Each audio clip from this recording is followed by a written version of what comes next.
alaihi wasallam summa ila ruhi abaina wa ummahatina wa ajdadina wa jaddatina wa amamina wa amatina anna Allah tasawwur rahmah wal maghfirah wa yuskinuhul jannah wa ila hadratin nabi Muhammadin sallallahu alaihi wasallam. Al-Fatihah. A'udzu billahi minasy syaithanir rajim. Bismillahirrahmanirrahim.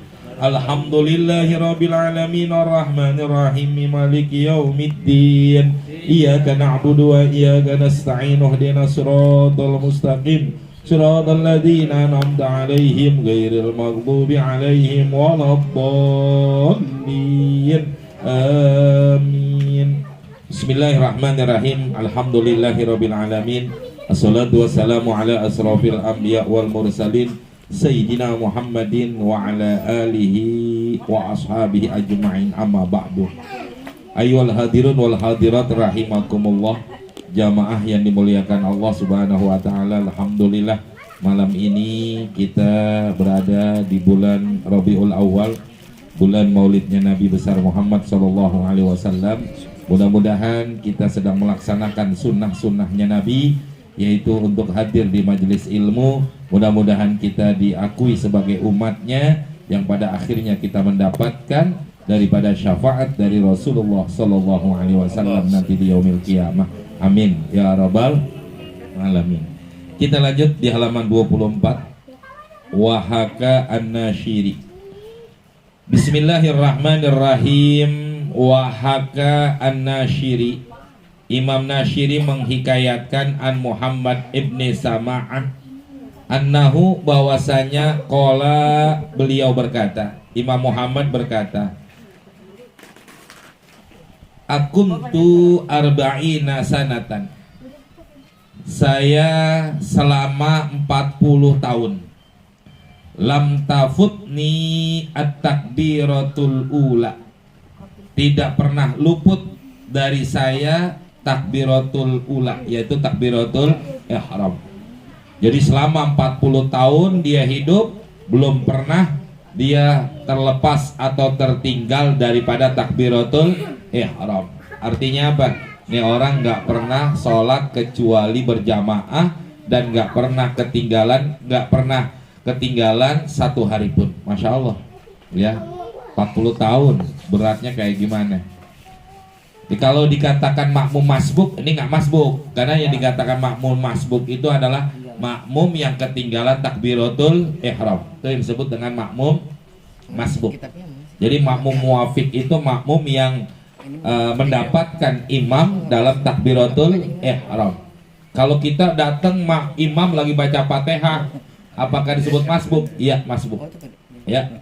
Apalagi kalau imam udah rakaat kedua kita baru masuk, apalagi itu termasuk makmum masbuk. Jadi yang dikatakan makmum muwafiq atau tidak masbuk adalah makmum yang mendapatkan takbiratul ihram. Lah beliau Imam Muhammad ibni Sama'ah selama 40 tahun tidak pernah tertinggal daripada takbiratul ihram illa yauman wahidan, kecuali satu hari. Kenapa dia ketinggalan? Matat fihi ummi, karena pada saat itu, hari itu ibunya meninggal. Fafatatni sholatun wahidatun, maka tertinggallah saya dari sekali sholat, anil jamaati, daripada sholat berjamaah. Masya Allah, ya, orang-orang yang memang tahu fadilah dan keutamaannya, mereka merasa ngerugian. Karena dia merasa rugi, nggak mendapatkan satu kali sholat berjamaah gara-gara ibunya meninggal, pakumtu, maka saya bangkit, pas sholat itu maka saya mengerjakan sholat, homsan wa isyrina sholatan, 25 kali sholat. Supaya apa? Supaya mendapatkan fadilah, keutamaan sholat berjamaah. Karena kan kalau sholat sendiri, ya, dengan sholat berjamaah bedanya 25 derajat atau 25 kali sholat. Jadi orang sholat berjamaah sekali, kalau kita sholat sendiri sama pahalanya dengan sholat 25 kali sholat. Kenapa dia melaksanakan sholat sampai 25 kali? Uridu bidzalika tad'ifi. Saya ingin mendapatkan kelipat gandaan daripada sholat berjamaahnya. Tuh. Kalau kita begini sholat mulu, betul apa enggak? Kenapa jamaahnya jarang-jarang? Ya, tapi karena memang kurang tahu bukan kurang tahu, kurang mendapatkan hidayah yang akhirnya kita banyak yang meninggalkan sholat berjamaah. Lantas ceritanya begini, pagolabat ni aini, maka saya ketiduran. Ya, pagolabat ni aini, maka saya ketiduran. Capek dia sholat 25 kali sholat kali ya, yang akhirnya dia ketiduran. Fa'atani atin, di dalam tidurnya dia kedatangan seseorang. Faqala, orang itu berkata, ya Muhammad, qad shallaita khamsan wa ishrina, sungguh engkau telah melaksanakan sholat 25 kali. Betul, sama seperti mendapatkan sholat berjamaah. Tapi kata ini orang yang datang, walakin kaifa laka bita'minil malaikati, bagaimana kau mendapatkan aminnya malaikat? Itu bedanya. Dia bisa kodoin supaya dapat sholatnya, fadilahnya seperti sholat berjamaah 25 kali sholat. Tapi apakah dia dapat aminnya malaikat dengan sebab kita berjamaah? Enggak dapat. Nah, artinya apa? Tetap enggak mendapatkan fadilah dengan sebab dia kodok 25 kali sholat, dengan sebab dia tidak sholat berjamaah. Kenapa? Karena tidak mendapatkan aminnya daripada malaikat. Ini kerugian besar orang yang tidak mampu untuk melaksanakan sholat berjamaah. Masya Allah ya. Kalau kita lihat begini berarti ibadah kita belum ada apa-apanya. Makanya kalau kita sombong dengan ibadah kita, ya dibandingin dengan Imam Muhammad Ibnu Sama'ah, itu nggak ada apa-apanya. Ya, artinya apa? Jangan sombong dengan ibadah yang sudah kita kerjakan. Ini salah satu fadilah keutamaan orang yang berjamaah. Nah sekarang beda lagi nih. Wa akhrajat Tabrani, Imam Tabrani mentakhrid hadis. Man amma kauman, barang siapa yang menjadi imam dari satu kaum, artinya satu jamaah. Kalau kita jadi imam dalam sholat berjamaah, kata Imam Tabrani apa? Falyattaqillah, takwalah kau kepada Allah. Jadi artinya apa? Benerin dulu diri kita. Makanya kalau orang yang jadi imam, orang fasik, orang yang menjadi imam banyak dosanya, gimana mau jadi imam? Dia sendiri aja banyak tanggungannya, yaitu tanggungan daripada dosa-dosanya dia. Bagaimana dia bisa menanggung daripada dosa orang lain? Itu satu, kata Imam Tabrani, kalau kita menjadi imam, falyattaqillah, takwalah kau kepada Allah. Artinya apa? Benerin dulu nih daripada ya diri kita, bukan hanya apa-apanya, akhlak kita. Makanya kan kadang-kadang nanti kalau ada seorang imam yang akhlaknya tidak baik, bukan apa-apa, nanti mohon maaf, kalau dalam Imam Ihya Ulumuddin, Imam Ghazali mengatakan bisa jadi sah sholatnya secara fikih, tapi tidak sah secara tauhid. Ya. Sekali lagi, kalau orang yang menjadi imam tidak baik akhlaknya, tidak baik pekerjaannya, takwanya kurang, kalau dia termasuk orang fasik, Imam Ghazali mengatakan sah secara fikih tapi tidak sah secara tauhid. Ya, artinya apa?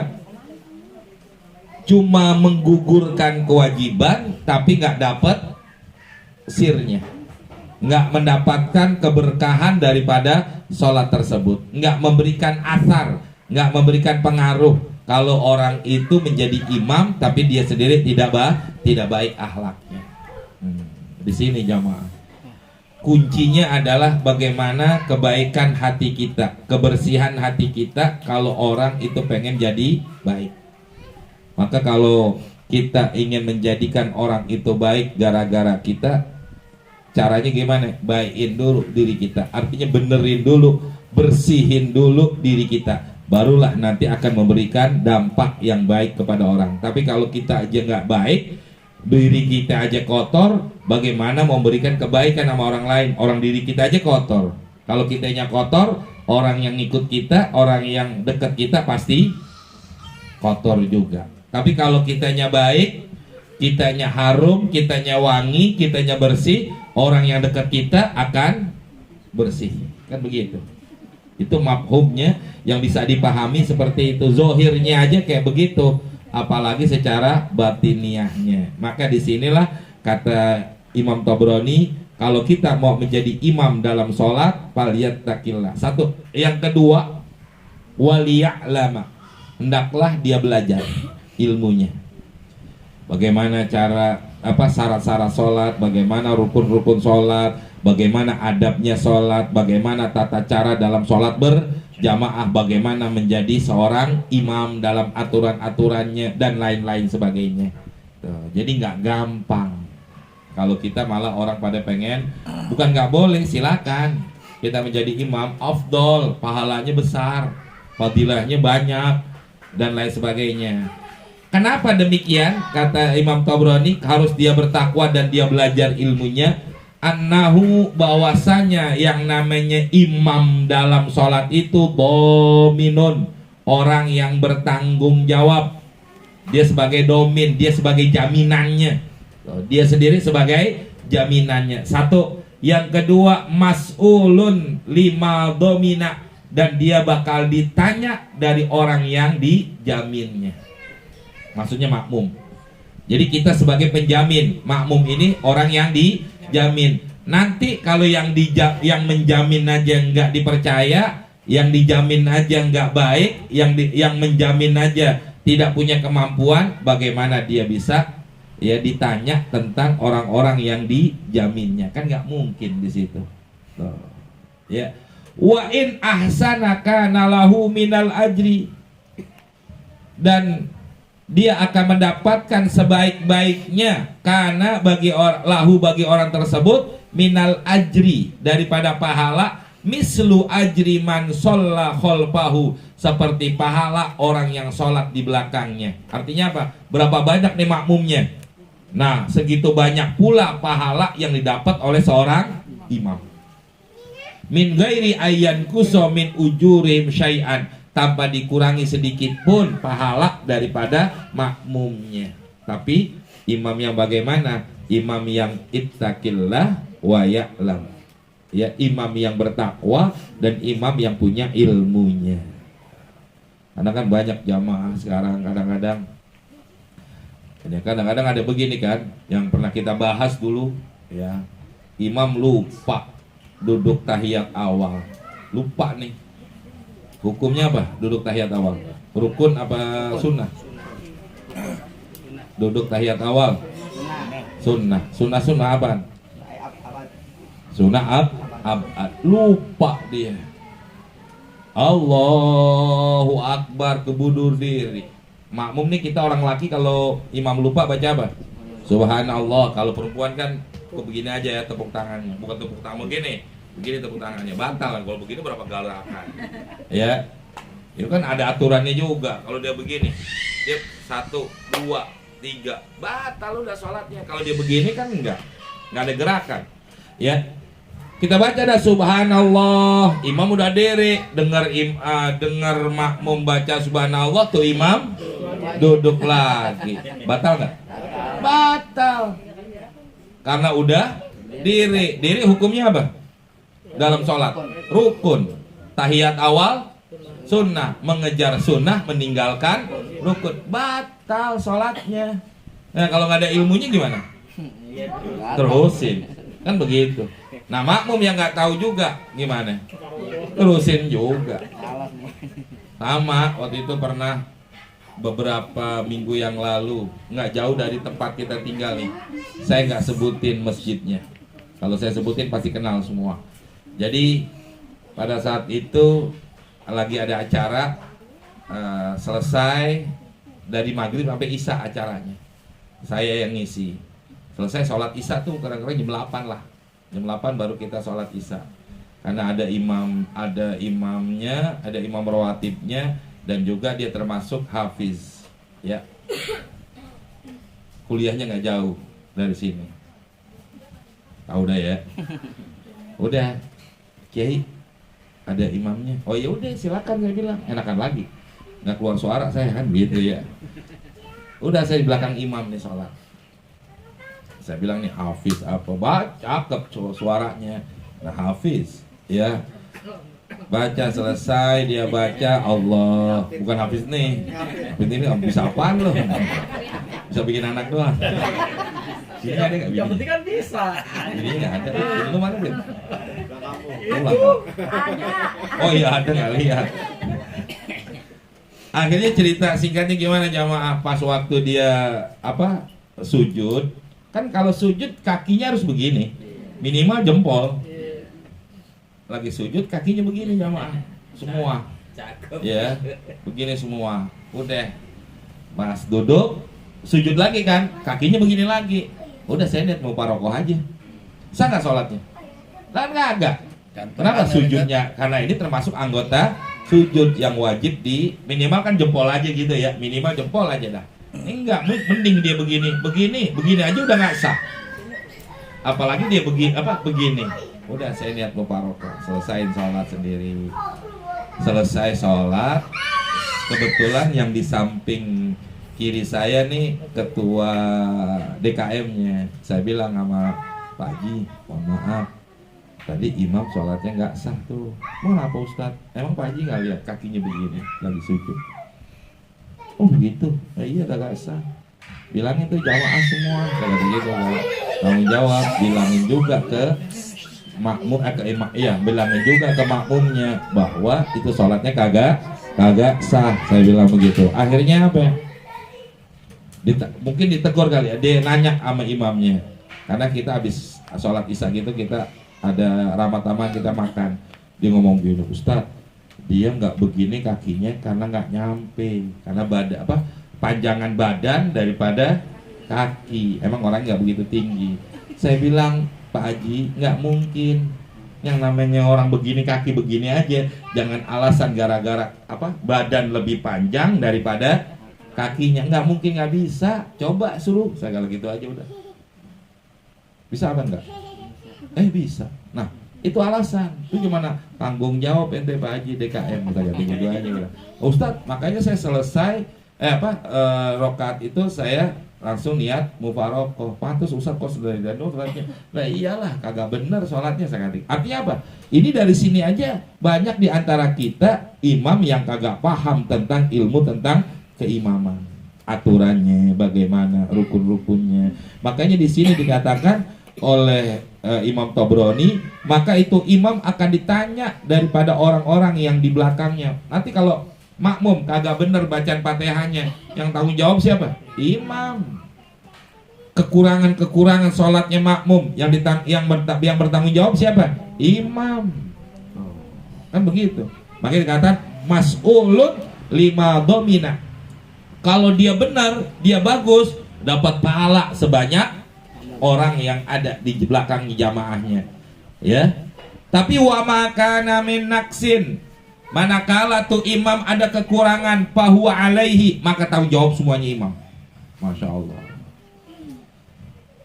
Imam kagak bener sholatnya dan makmum kagak ngerti bagaimana kagak sah sholatnya. Imam kagak sah berarti makmum kagak sah. Bagaimana tanggung jawabnya? Imam yang ditanya. Imam yang ditanya. Bagus, saya Firdaus bukan imam. Ibu imam. Tak ada tuh imam. Lu tanya lu mah besok. Ganti nama lu mah. Ya. Itu diantaranya. Masya Allah. Inilah tanggung jawab beratnya bagi seorang imam seperti itu. Artinya ya kalau kita punya kemampuan silakan. Tapi kalau kita nggak punya kemampuan, jangan ngotot pengen banget jadi imam. Itu doang.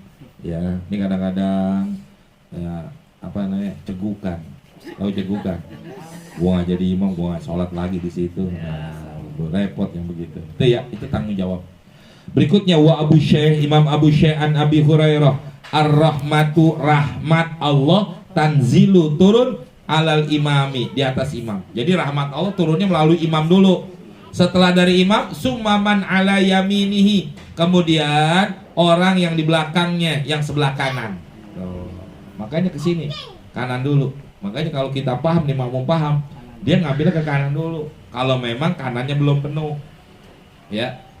Summa ala yaminihil awwali, supal awwalu, ya, maka daripada makmum yang sebelah kanan yang pertama, fal awwalu dari yang pertama. Nanti ke kanan udah habis, baru sop barisan pertama dari yang sebelah kiri. Nanti barisan yang kedua turun lagi nih rahmat dari makmum yang ada di barisan kedua sebelah kanan. Habisin dulu sampai mentok, baru nanti barisan kedua mentok sebelah kiri. Terus ke belakang begitu. Ya, tapi jangan nyari kanan semua, ntar kiri kagak ada lagi repot. Kalau misalnya dari kanan ke sini, Ustaz, bukan harusnya kan dari tengah ke kanan. Ini dari pinggir sini, dari jendela ke sini. Oh, apanya? Itu? Oh, cara berdiri makmum. Iya. Kan pernah dibahas, makmum itu harus pertamanya adalah di belakang imam dulu. Belakang imam baru ke kanan.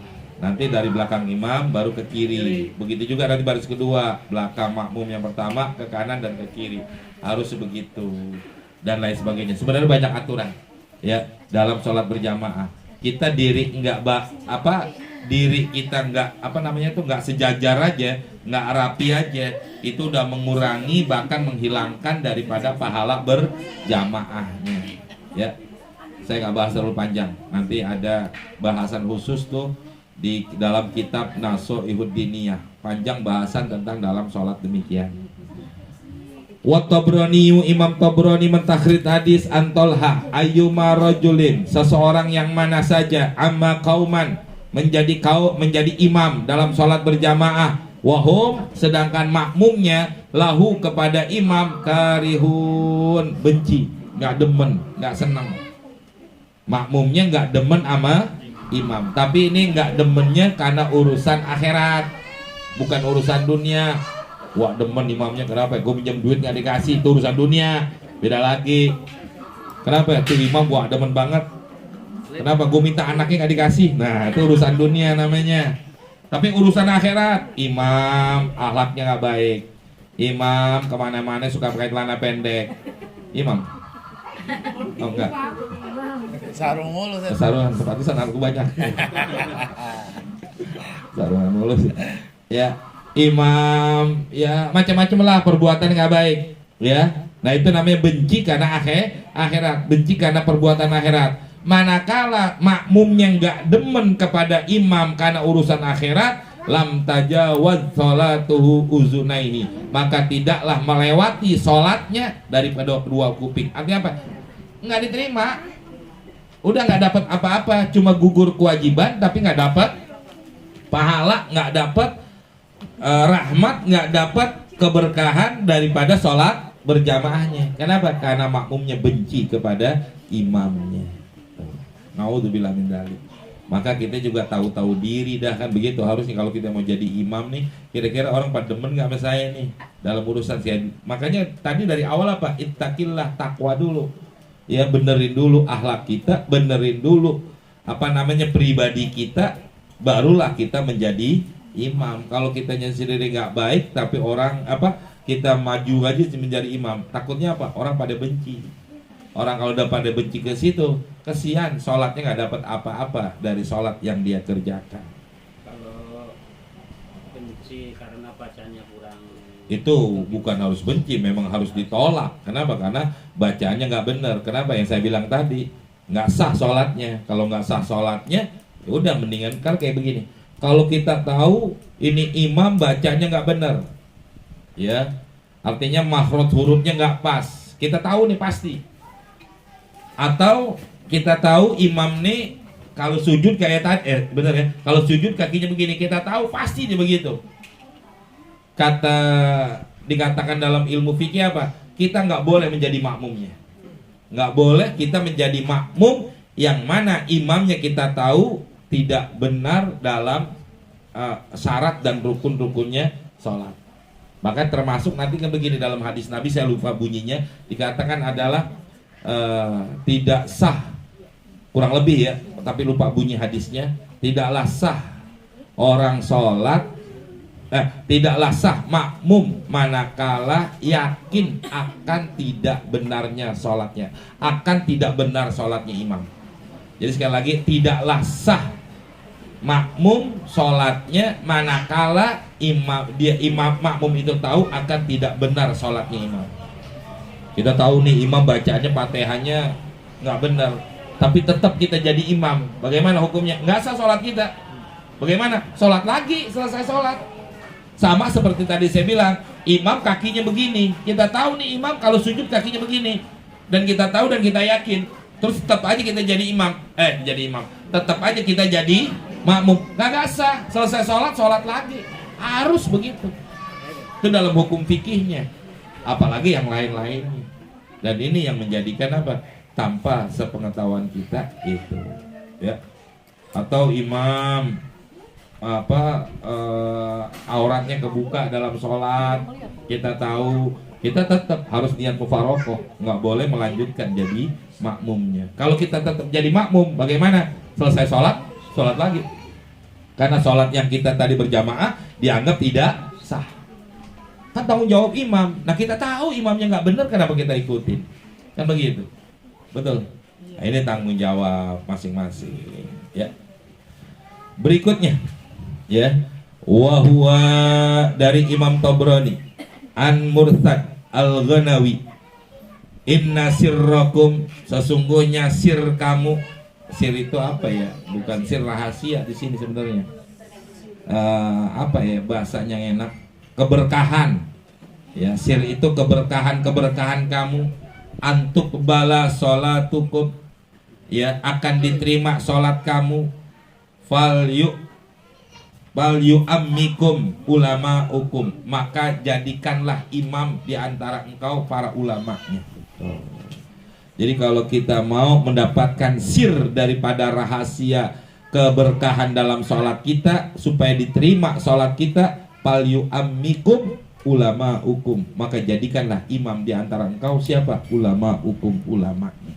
Karena ulama yang udah pasti tahu ilmunya, ulama yang pasti bertakwanya kepada Allah. Fa innahum, karena sesungguhnya itu ulama, wafdukum bima bainakum wa baina rabbikum, karena sesungguhnya itu ulama adalah ya wafdukum, yang mengantarkan kamu, menuntun kamu, fima bainakum, di antara engkau, wa baina rabbikum, dan di antara Tuhanmu, yaitu Allah. Jadi yang nuntun kita ini para ulama. Maka afdolnya yang jadi ulama, yang jadi imam adalah orang yang paham ilmunya, orang yang tahu ilmu tentang sholat, orang yang paham tentang aturan dalam sholat berjamaah. Begitu. Ini kadang-kadang jamaah ada imam rawatibnya, memang ke masjid ada imam rawatibnya, tapi tatkala datang ulama, kenapa imam rawatibnya maju? Imam rawatib maju, ya, ada ulama, mendingan suruh ulama dulu yang afdol, jangan dia. Kenapa? Karena dikhawatirkannya nanti mereka nggak begitu paham tentang aturan dalam sholat berjamaah. Ini yang mengantarkan dia jadi tidak baik dalam sholatnya. Masya Allah. Ya. Naudzubillah min dzalik. Maka jangan bahasa kitanya. Jangan apa sih kalau pengen banget. Ambisi. Jangan ambisi banget gitu. Ya. Jangan ambisi banget pengen jadi imam sampai merubah undang-undang, kan begitu ya, Masya Allah. Sampai ulama dikumpulin supaya milih salah satu ini. Nah, karena kemarin baru dikumpulin itu para ulama buat memilih nomor, nggak tahu belum dapat nomor. Ya, yang paling banyak partainya gitu aja udah. Ya Allah. Tapi saya nggak datang sih. Satu lagi hadis ya. Wa muslimun, imam muslim mentahrid hadis an Ibni Mas'udin, ya ummul kauma, yang menjadi imam atas satu kaum, menjadi makmum, yang menjadi imam daripada makmum. Siapa? Aqra'uhum li kitabillah, yang paling baik bacaan Al-Qur'annya.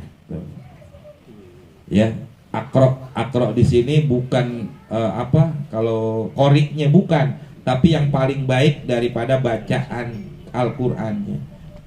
Tajwidnya, makhraj hurufnya, bukan harus baik, bukan harus cakep, tapi harus baik.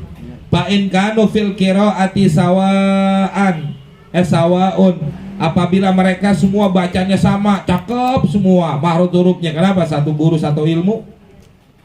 Ya, jangan ganggu.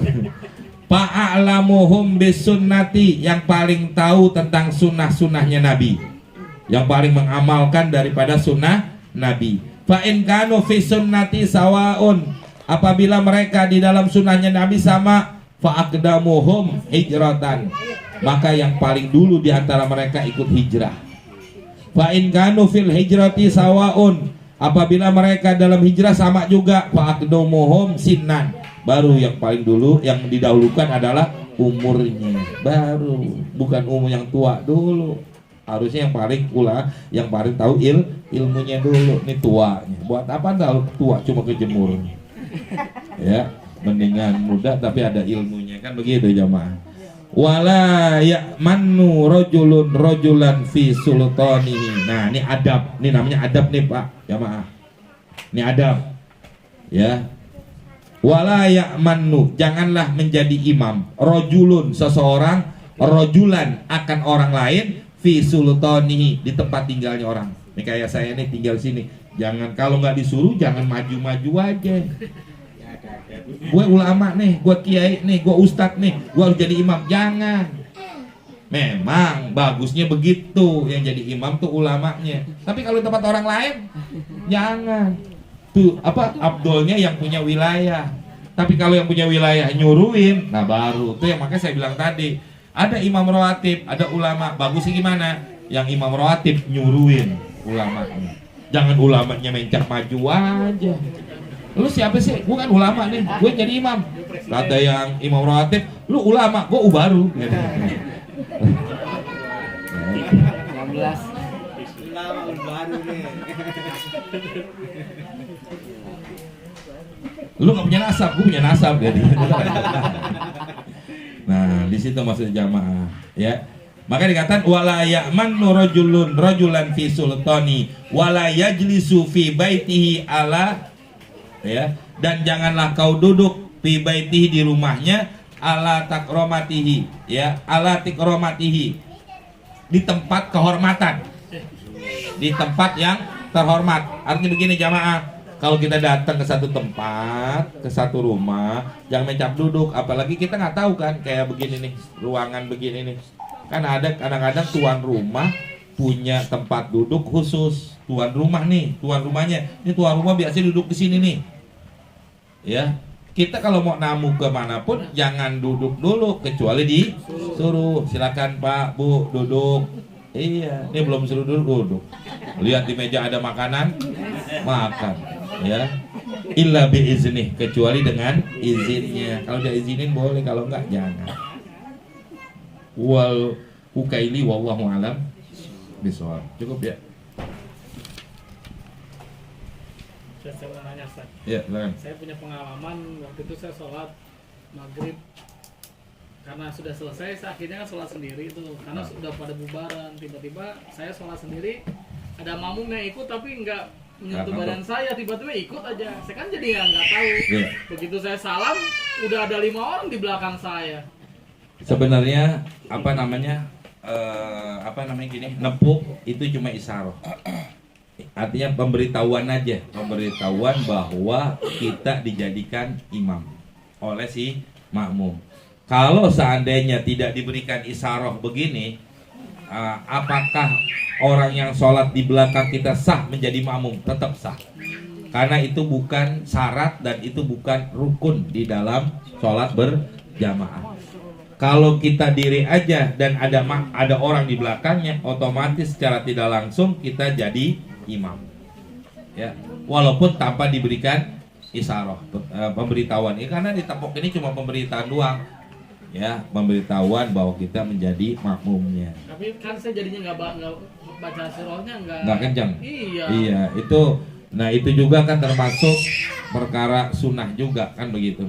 Ya, makanya kalau kita memenuhi, makanya kenapa dikasih isyarat supaya sunnah-sunnah dalam sholat berjamaahnya diikutin. Kalau dia nggak kasih isyarat, gimana dia dapat sunnah berjamaahnya? Artinya apa? Bacanya kencang, imam menunggu bacaannya makmum dan lain sebagainya. Tapi sah nggak? Sah-sah aja, nggak ada masalah. Lagi? Ini kalau mau jadi imam itu mesti benerin dulu bacaannya, kemudian dia harus tahu dulu. Nah itu kan kondisinya kalau kita tinggal di suatu kampung dan kita tahu keadaannya dia. Kalau kita lagi maaf kalau kemana ke mall lah, kadang-kadang di mall itu kan imam kan sekenanya aja gitu, karena kan apalagi kalau udah kloter kedua, ketiga, terusnya tuh bukan imam rawatib lagi yang mimpin, kondisinya kayak gitu. Nah terus kalau kita pengen tahu keadaan dia adabnya bagaimana, sedangkan kita nggak tahu kesehariannya, dari mana takaran? Ini yang disebut dengan kita berhusnuzon, berbaik sangka kepada orang. Jangan kita bersuuzon. Kita belum tentu lebih baik dari dia, dan dia belum tentu lebih buruk dari kita. Nah kita nggak kenal, kita nggak tahu ya baik nggak akhlaknya, bacaannya benar apa enggak. Kebetulan sholat zuhur lagi kan nggak kedengeran bacaannya. Kita berhusnuzon aja udah bahwa imam itu bacaannya baik, akhlaknya baik. Kalaupun dia nggak baik, itu tanggung jawab dia. Kita kan nggak tahu, karena manusia itu dinilai, dihukum karena taunya. Sekarang gini, ini ada makanan, kita nggak tahu kalau ada daging babinya, terus kita makan, dosa nggak? Enggak, nggak tahu, makanya habisin. Sebelum kasih tahu. Kalau udah tahu, gimana mau mutahin orang di dalam kan begitu. Tuh, itu. Jadi hukum pun demikian, sesuatu dihukumkan karena tahu. Kalau nggak tahu nggak ada masalah. Ya, makanya kita berhusnuzon, berbaik sangka aja kepada orang. Jangan berburuk sangka, kita nggak tahu juga kan begitu. Itu caranya. Jadi gimana? Ya udah, saya anggap sah aja begitu. Ya, cukup. Ya. Kalau kita tahu bahwa imam itu bacaan kurang bagus dan kita kejar